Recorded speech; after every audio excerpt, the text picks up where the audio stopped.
नमस्कार. आज आपण मनोरंजन विश्वातील लोकप्रिय अभिनेत्री ज्ञानदा रामतीर्थकर यांच्याबद्दल जाणून घेणार आहोत.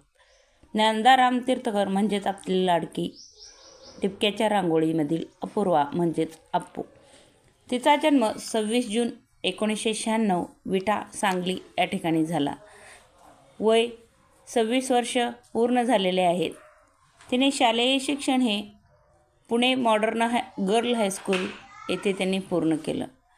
ते राहायला सध्या मध्येच आहेत. कॉलेजचे शिक्षण त्यांनी मराठवाडा मित्रमंडळ कॉलेज ऑफ कॉमर्स यातून केलं.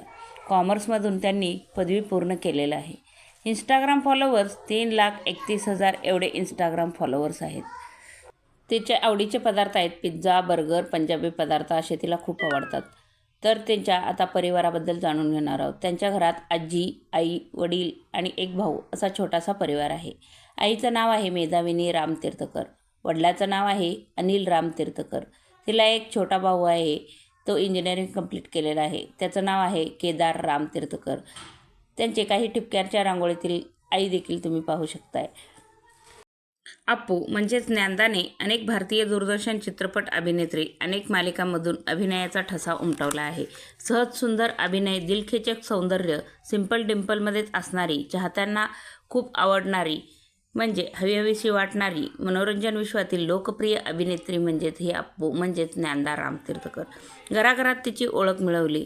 अप्पू म्हणून तिने अनेक प्रसिद्धी गाजवली. तसेच तिने अनेक मालिकांमध्ये देखील काम केले. आज आपण सर्व मालिका तिच्या पाहून घेणार आहोत. 2017मध्ये सख्यारेमध्ये वैदेहीचं काम केलं. जिंदगी नॉट आउटमध्ये स्नेहाचं काम केलं. 2018मध्ये श्रद्धा प्रेम करावेमध्ये सायलीचं काम केलं. 2019मध्ये वर्षाखालीमध्ये संयुक्तामध्ये काम केलं. 2021 शादी मुबारकमध्ये पूर्ती म्हणून काम केलं. 2021 ते 2023 अत्यंत महत्त्वाचं म्हणजे ठिपक्याच्या रांगोळीमधील अप्पू म्हणून काम केलं. तिने अनेक चित्रपट देखील केलेले आहेत.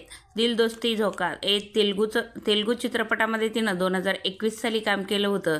2021मध्ये अजून एक दिल दोस्ती दुनियादारीमध्ये अंजना म्हणून काम केलं. 2022मध्ये धुराळा या दिव्या बाबर याची भूमिका केली. 2022मध्ये गावस्कर यांचे रहस्य हे देखील केलं. 2021मध्ये तू इथं जवळी राहामध्ये यामध्ये छोटंसं काम केलं होतं. तर तुम्हाला अप्पूची माहिती कशी वाटली ते नक्की सांगा आणि तिच्या तुम्हाला कोणत्या भूमिका आवडल्या ते कमेंट करून नक्की सांगा. धन्यवाद. चॅनलला नक्की